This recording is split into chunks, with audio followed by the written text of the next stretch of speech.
So you may remember our video from Bonaire when we had that freak weather come in and the Minijet got trapped underneath the pier and got smashed and sunk and the engine was underwater. If you haven't seen the video, I'll put a link above. But basically, to cut a long story short, we thought we'd lost the Minijet. We didn't think we were going to be able to save her, but we did with the help of Williams in the UK. They talked me through everything. We got the engine running and 90% of the boat was working. I didn't have a fuel gauge, that didn't work. The throttle cable had broken also, so I couldn't have, well, sorry, not the throttle cable, the gate cable had broken, so I didn't have reverse gear. But other than that, she works really well. Now, that was probably about 7 months ago now, so we pretty much use her every day, had no issues, absolutely great. So now we're back in the US, or rather we're in the US, we can get parts easier and I can get the boat serviced. So I ordered a load of parts from Williams to get all the bits fixed that were broken, and I may have accidentally ordered a 10 horsepower upgrade for the engine as well. I think maybe I had a wonky mouse or something, but don't tell the Admiral because sure he thinks that I drive too fast in it anyway. But that's what I'm fitting today. So this is it. It's a 10 horsepower upgrade. Obviously it's I guess it's some sort of chip or some sort of ECU remapping, but it gives the engine an extra 10 horsepower. So standard, this thing is 50 horsepower, and this is 2.8 meters long. So 50 horsepower in a 2.8 meter long tender is ridiculous anyway. I mean, it's definitely a wolf in sheep's clothing, but now it's going to be 60 horsepower. So now it's like a wolf in sheep's clothing that's just eaten a shitload of steroids. It's going to be absolutely ridiculous. So I can't wait to fit it and see what the boat can do. I mean, standard 50 horsepower, it will do 35 miles an hour. So it'll be really interesting to see what boost this extra 10 horsepower gives it. And the other week we had this in for a service, and I borrowed Mike's tender. He lent me his tender for a week whilst this was being serviced, and it's about the same size as this, but it's just got a little outboard engine on the back. And I looked at the plaque and it said that the maximum engine that his tender could have was 8 horsepower. So I mean, the fact that this thing's got 50 horsepower in it is absolutely insane. So I'm going to take it one step further. But as I said, don't tell Philippa because I'll probably get in lots of trouble if she finds out that I've made it even faster.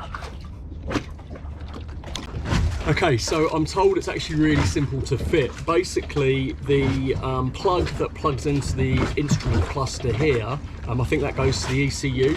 This basically goes in between that lead. So one end plugs into this, the other end plugs into the lead that goes into the ECU, and that's it.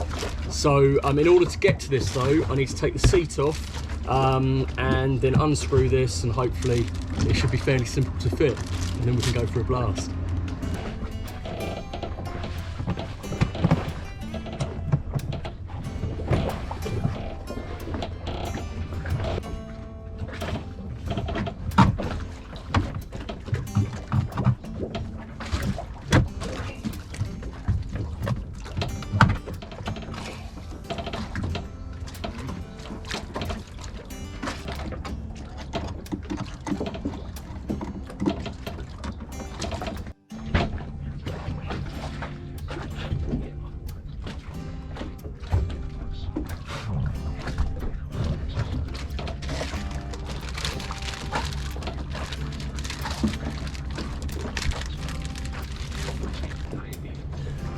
Okay, so it looks like this end goes into the cluster and then this end plugs in to the cable that goes to the ECU. So let's put that in first.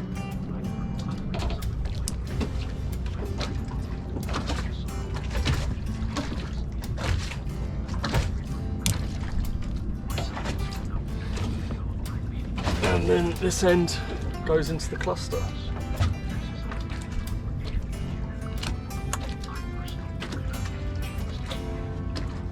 And that's pretty much it. So let's put it back together again.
Okay, so that was pretty simple.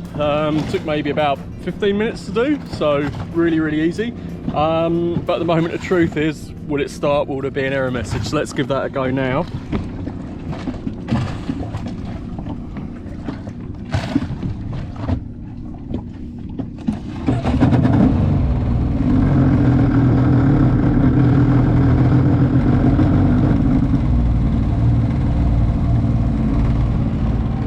No error message, so that's a good start. So I'm going to leave the boat for 5-10 minutes just to warm up to temperature. I don't know if it's necessary or not, but I always do it with this. I mean, the engine revs pretty high. It's a rotax engine, so I always like to get the oil up to temperature before I give it a blast. So I'm going to give it 5-10 minutes to get up to temperature, and then we'll put it through its paces.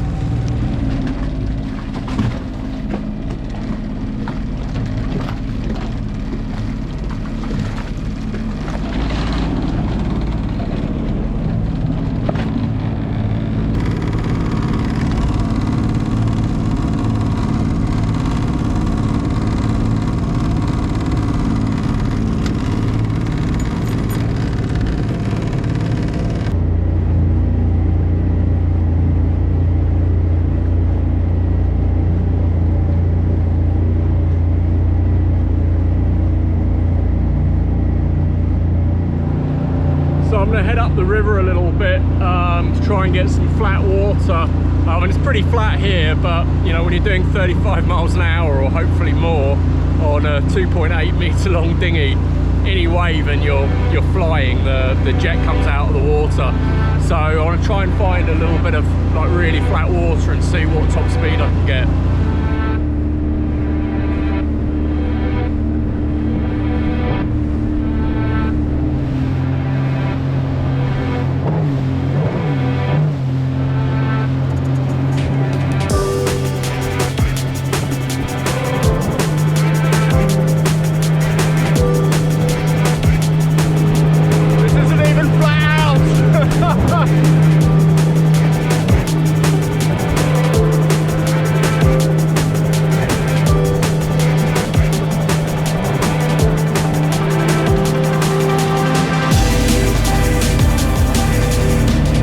I got 39 miles per hour out of her just then.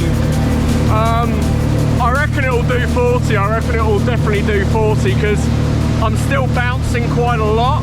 When it's completely like glass calm, I usually get a couple miles an hour more out of her. So I reckon she'll definitely do 40. So I mean, yeah, that's, what did I say before?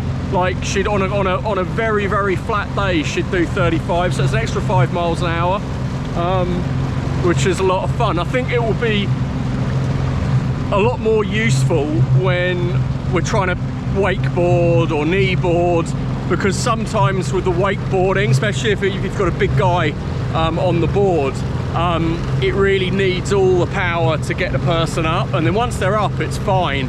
I don't know if that's because it's not a propeller, it's like a jet rather than a propeller. Maybe that's got something to do with it.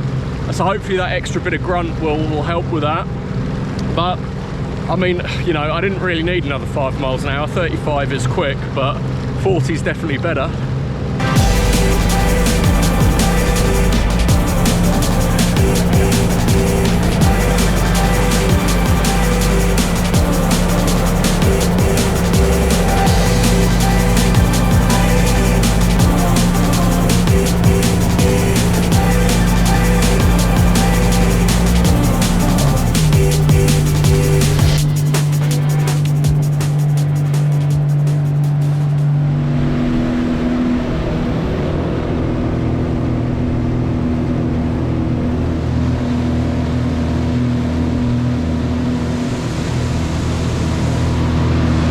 Nice properties. I've never actually been up this creek before. I mean, the Chesapeake's beautiful. On a nice sunny day, it really is beautiful. There's so many little creeks and rivers and nooks that you can go into. You could spend years just cruising around here. The only downside is the water's not that clean for swimming. I don't really think I'd want to swim here, but it's beautiful. Really nice.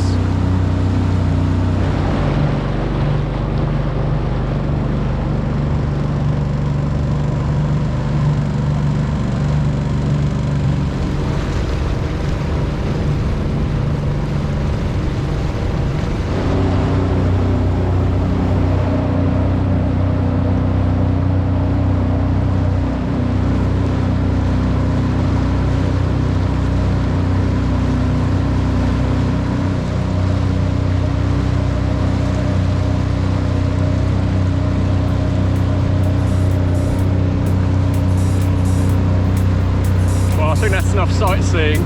Let's go for another blast.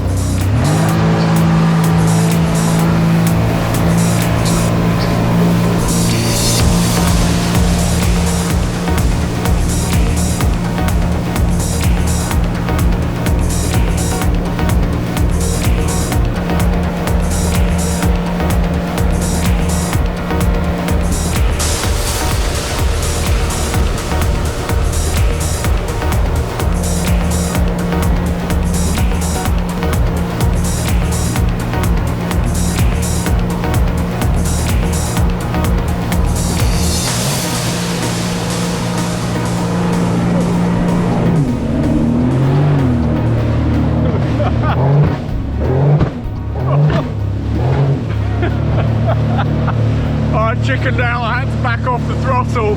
Maybe if I wasn't holding the camera, I'd have kept the throttle on, but yeah, I would have definitely seen some air then. We were doing about 38 miles an hour.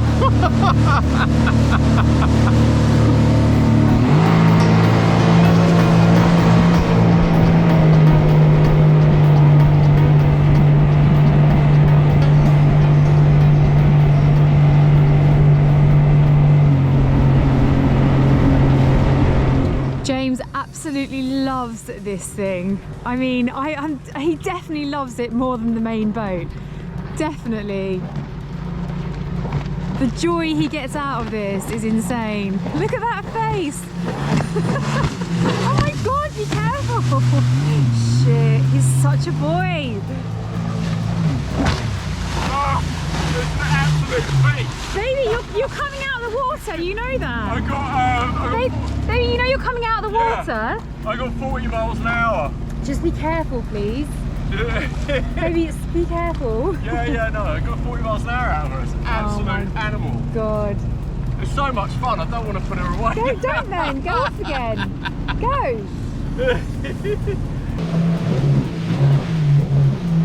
Don't have an accident.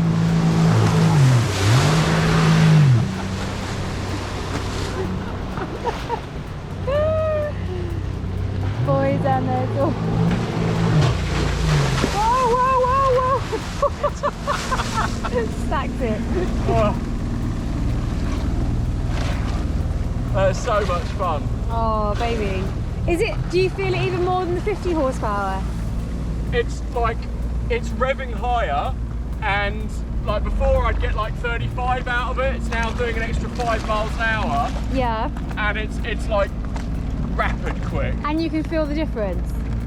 Massively, you're hanging on for dear life. But I mean, you think Mike's tender is the same size of that, and the plaque on Mike's tender says the maximum engine you should have is 8 horsepower. Yeah. Like the upgrade I've done is more than that. Just be careful, please. Yeah, no, I'm gonna come in now. Aww. So that was a lot of fun. Do you need an extra 10 horsepower? I'm gonna say yes. But you know, that's like, we were doing, I was doing 35 miles an hour, as I said, before the upgrade. Now it's 40. That's almost 20%. That's just under 20%. So that's quite a big increase, and you can really feel it. It's seriously rapid and a lot of fun. So it's definitely a big thumbs up from me.